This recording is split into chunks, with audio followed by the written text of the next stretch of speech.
Olá, boa noite para você. Mais uma vez nós estamos aqui, nós nos encontramos para falarmos um pouquinho sobre o amor.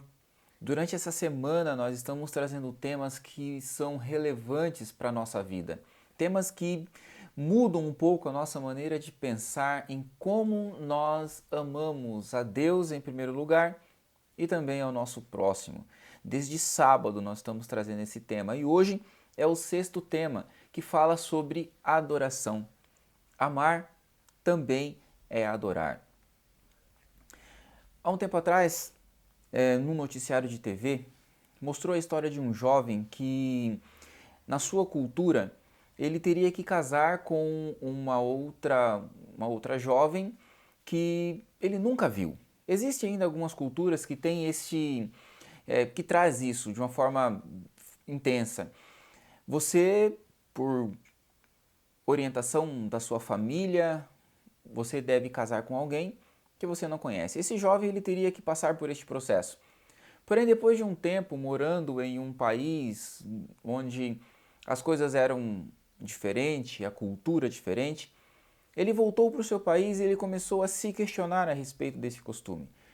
E ele estava muito triste tendo que casar com alguém que ele não conhecia. Porém, como era de costume, ele precisava seguir a tradição.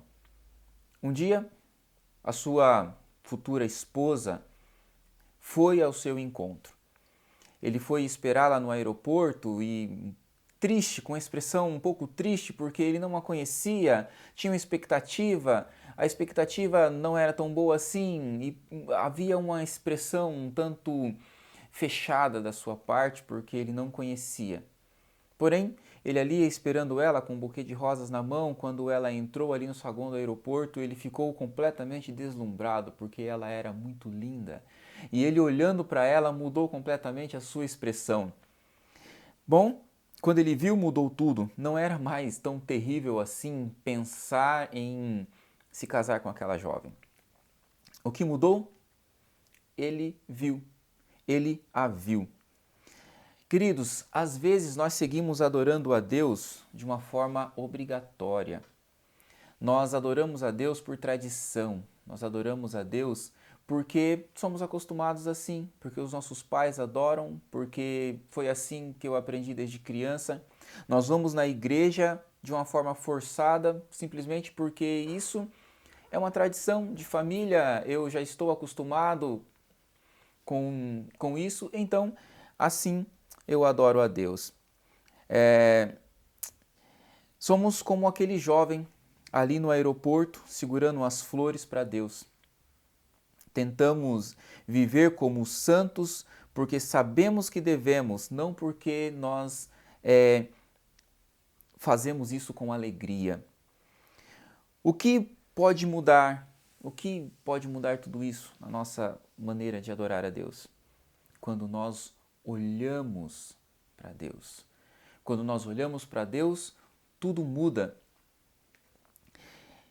Quando nós temos uma visão perfeita de quem é Deus, nós aprendemos quem realmente Ele é. E a partir daí, tudo muda para nós. Uma vez que nós entendemos o grande amor de Deus, servir e adorar a Ele não é mais algo, um dever, nós fazemos isso com alegria. Não é mais obrigatório, não é mais forçado, nós fazemos isso com alegria. Ao falar do amor de Deus como uma ação, nós não podemos ignorar a questão da adoração, pois amar a Deus também é adorá-lo. Amar a Deus também é adorá-lo. Só que quando nós falamos sobre o assunto da adoração, normalmente esse assunto ele é um pouco polêmico, bastante abrangente, mas também polêmico de certa forma, porque quando nós falamos em adoração, normalmente lembramos da questão da música. Lembramos da forma como nós louvamos a Deus. Só que a adoração ele vai muito além do louvor. Louvor é apenas uma expressão da adoração, uma das expressões da adoração. Nós não vamos falar sobre isso hoje, não vamos falar sobre o louvor, nós queremos falar sobre a verdadeira adoração. Quase sempre, né, esse assunto gera uma certa polêmica. Bom, nós vamos hoje, eu quero trazer aqui 3 passagens bíblicas que falam sobre momentos específicos de adoração e adoração de verdade mesmo. O que as passagens bíblicas mostram é que a verdadeira adoração conduz a vida do crente para um outro patamar. Conduz a vida do crente de uma forma completamente diferente. Se você está com a sua Bíblia aí, abre ela agora, seja no seu smartphone, seja a sua Bíblia física, mas abra ela no livro de Mateus. E a primeira passagem que nós vamos trazer aqui é Mateus capítulo 2. Algumas passagens, algumas histórias estão relacionadas a Mateus capítulo 2, mas esta primeira, capítulo 2, verso 11 e o verso 12. Aqui conta a história do momento do nascimento de Jesus. Conta a história dos 3 reis que eles eram astrólogos, né, astrônomos, e eles observavam os astros, eles eram estudiosos, e eles liam a palavra de Deus, eles liam as profecias e eles sabiam sobre Jesus. Quando eles olharam o sinal no céu, eles seguiram e encontraram Jesus. Aqui a Bíblia diz que quando eles entraram na casa, leia aí na sua Bíblia, entrando na casa viram um menino com Maria, sua mãe. Quando eles olharam para o menino, eles prostraram e o adoraram. E o verso continua dizendo que eles então levaram presentes, levaram ouro, mirra, enfim, eles levaram diversas coisas ali que como presente. Mas o principal fato aqui é que quando eles viram a Jesus, eles prostraram e adoraram a Jesus. A história bíblica conta que o rei Herodes havia dito para que eles voltassem e contassem para ele sobre aquele menino. Porém, Deus falou com ele, o Espírito falou com eles e orientou ir por outro caminho. Os reis do Oriente, eles vieram de terra distante, eles andaram por terras ruins, né? Não eram tão boas assim como nós temos hoje, as estradas que você pode percorrer aí com carro de uma forma rápida. Eles vieram montado em animais, percorreram uma distância muito longa, mas eles vieram para ver Jesus. Eles enfrentaram estradas difíceis, climas difíceis e muitas outras coisas que nós podemos imaginar. E quando eles encontraram a Jesus, a primeira coisa que eles fizeram é prostrar e adorar. E o que aconteceu com eles então?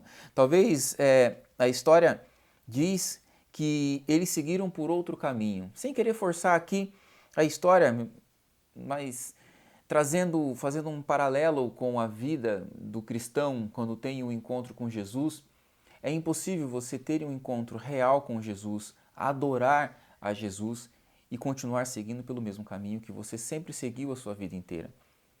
Se você fizer isso, meu amigo, você não teve um encontro real com Jesus. Você não adorou a Jesus de fato, em espírito e em verdade, como a palavra diz. Podemos ver aqui uma segunda história, continua no livro de Mateus, agora no capítulo 14 de Mateus, no verso 32 e no verso 33. Aqui Jesus já está com o seu ministério estabelecido. Jesus, ele então, você conhece a história de Jesus quando ele andou por sobre as águas e o mar estava ali revolto, os discípulos estavam no barco, ficaram assustados quando viram ele andando por sobre as águas, acharam que era um fantasma, mas quando Jesus se identifica, pede para que eles fiquem calmos. Pedro, é impulsivo como sempre, vai até Jesus permite que ele vá. E aí nós conhecemos a história. Jesus estende a mão, pega Pedro porque ele duvidou, afundou nas águas e então ele entra no barco. E no momento em que ele entra no barco, que Jesus se identifica e diz para eles ficarem calmos, nós vemos aqui verso 32 e verso 33, que diz que quando Jesus e Pedro subiram ao barco, o vento se cessou, a tempestade parou. E aí o verso ele continua dizendo que aqueles que estavam ali no barco o adoraram, dizendo: verdadeiramente é o Filho de Deus. Eles olharam para Jesus, eles entenderam quem era Jesus e a partir daquele momento reconheceram que verdadeiramente aquele era o Filho de Deus. A história diz que a tempestade estava ameaçando afundar o barco. No meio daquela tempestade, Jesus veio até eles andando e olhou para eles e disse: tenha calma. Sabe, meus queridos, quando nós conhecemos esse Jesus, identificamos esse Jesus de fato, ele olha para nós e diz: tenha calma, porque eu estou com você. Independente das circunstâncias, independente dos problemas que vêm sobre a sua vida, eu estou com você. O que basta para nós é olhar para Jesus como aqueles discípulos olharam, como aquelas pessoas olharam e dizer: verdadeiramente este é o Filho de Deus. Verdadeiramente este pode transformar vidas. Observando o poder do Senhor, os discípulos prostraram e o adoraram. Eles viram o poder de Deus. Eles experimentaram a paz que excede todo o entendimento. Sim, meus queridos, quando nós testemunhamos o poder de Jesus, quando nós testemunhamos o poder de Deus, nós o adoramos. Você já testemunhou o poder de Deus na sua vida? O poder transformador de Deus, o poder que acalma, o poder que faz milagres, o poder que faz coisas inacreditáveis? O último verso que eu gostaria de apresentar aqui para você nesta noite continua no livro de Mateus, no capítulo 28, no verso 9. Aqui é depois que Jesus foi crucificado, Jesus foi colocado num túmulo, as pessoas estavam tristes, arrasadas, os discípulos estavam muito tristes por tudo o que aconteceu, eles estavam se sentindo desamparados. As pessoas que acompanhavam Jesus estavam ali tremendamente tristes por causa de toda aquela situação. Na sexta-feira anterior a este evento que nós citamos aqui, no capítulo 28, no verso 9, eu vou ler aqui o verso para vocês, diz assim: e eis que Jesus veio ao encontro delas e disse: salve! E elas, aproximando-se, abraçaram os pés dele e o adoraram. Na sexta-feira antes deste evento, Jesus foi crucificado. Passou ali o período sabático dentro do túmulo. No domingo, as pessoas que estavam ali tristes foram até o túmulo para ver o corpo de Jesus. Não encontraram no túmulo, porém Jesus apareceu. Tinha alguns discípulos e a maioria ali eram as mulheres que acompanhavam o ministério de Jesus. Elas estavam muito tristes, porém Jesus olhou para elas e disse essas palavras que nós acabamos de dizer, e todos os que estavam ali prostraram e adoraram a Jesus. Vendo seu mestre ressuscitado, a única coisa que essas crentes, essas irmãs puderam pensar naquele momento é adorar, é se prostrar. Eles, na adoração do Cristo ressuscitado, a sua experiência de derrota se transformou em vitória. Toda aquela tristeza, tudo aquilo que eles estavam sofrendo se transformou em vitória. O que aconteceu com os magos, o que aconteceu com os discípulos e o que aconteceu com aquelas mulheres que foram lá no túmulo, todas essas pessoas adoraram a Jesus como resultado das suas vidas transformadas. Nenhum desses personagens adoraram em vão. Todos eles primeiro tiveram a vida transformada, um contato com Jesus que transformou vidas. Quando a sua vida é transformada, não existe outra alternativa senão adorar a Jesus. Quando você se encontra, se concentra na pessoa, no poder e na autoridade de Deus, você o amará. Não existe uma outra alternativa. Existe um escritor chamado Ralph Waldo Emerson. Ele é um escritor, poeta, filósofo, mas também ele é um ministro religioso. Ele estudou para ser um ministro religioso assim como seu pai. Ele disse uma frase que é uma pura verdade. Ele disse o seguinte: nós nos tornamos aquilo que nós adoramos. Você já parou para pensar nisso? Nós nos tornamos aquilo que nós adoramos. Em outras palavras, o nosso objeto de adoração molda a nossa identidade.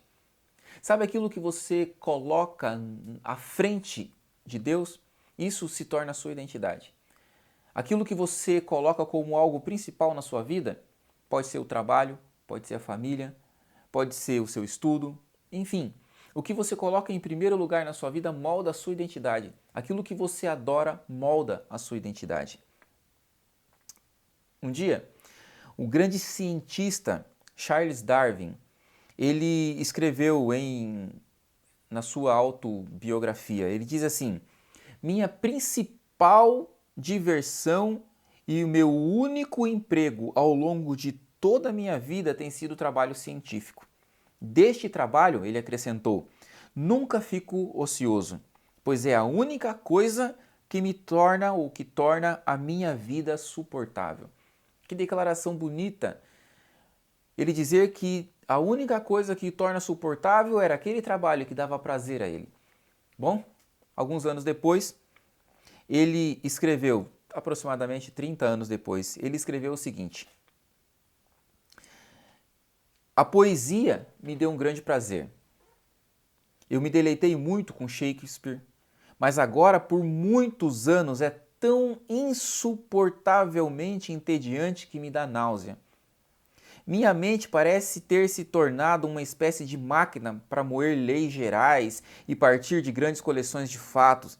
Essa perda é uma perda de felicidade. Eu me tornei uma folha murcha para todos os assuntos, exceto para a ciência. Que depois de um tempo ele escreveu: eu vi como um grande mal. Sabe o que ele está dizendo aqui? No começo ele dizia que aquilo era a única coisa que dava prazer a ele. Ele era extremamente feliz fazendo aquilo. Um tempo depois ele já dizia, isso não me dá prazer mais. Me deu prazer, me dá prazer por um momento, mas não é. Parece que está faltando algo. Não é completo. Ele disse, eu me sinto como uma folha murcha. Olha só o exemplo de um outro homem que dedicou a sua vida a fazer outra coisa. Jonathan Edwards, aos 19 anos de idade, ele escreveu o seguinte: resolvi lançar a minha alma sobre o Senhor Jesus Cristo, confiar nele e consagrar-me inteiramente a ele. Ele escreveu isso aos 19 anos de idade.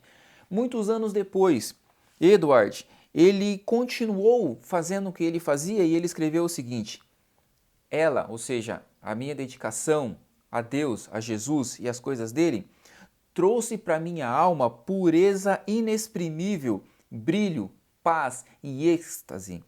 Em outras palavras, transformou a alma em um campo florido ou um jardim florido. Olha a diferença. Um dedicou a sua vida completamente à ciência e no final ele diz, eu me tornei uma folha murcha. O outro, pelo contrário, dedicou a sua vida a Jesus, conheceu a Jesus, adorou a Jesus, resolveu em sua vida ser um adorador.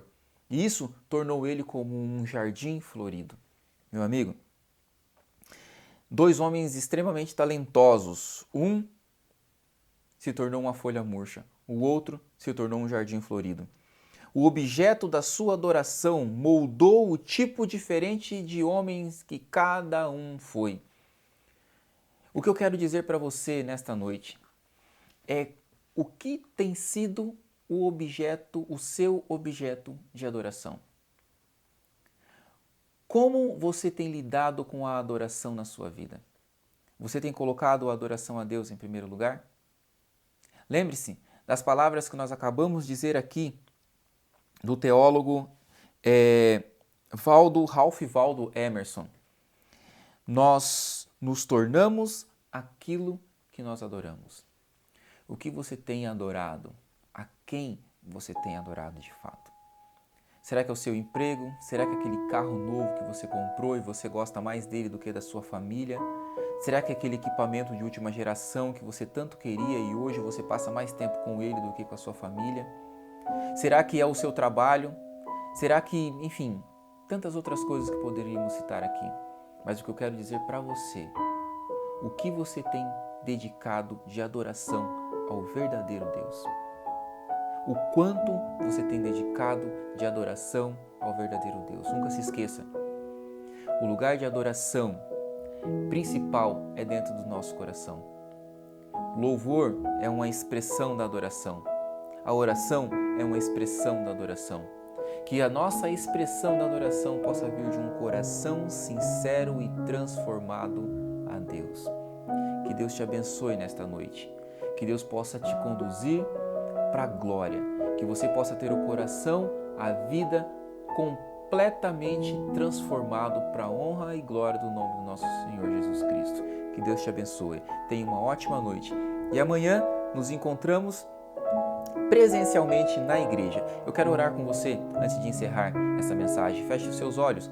Querido Pai, obrigado por mais uma oportunidade de louvarmos o Teu santo nome, de aprendermos sobre Ti, de abrir a Tua palavra. Que nós possamos dedicar a nossa vida em adoração, perfeita aos Teus olhos, que possamos colocar a nossa vida nas Tuas mãos. Transforma-nos, Senhor. Que o Senhor, e somente o Senhor, possa ser o nosso objeto de adoração. Nós te pedimos, não porque nós somos merecedores, mas pelos méritos de Jesus Cristo. Amém. Amém. Tenham todos uma boa noite. Fica com Deus.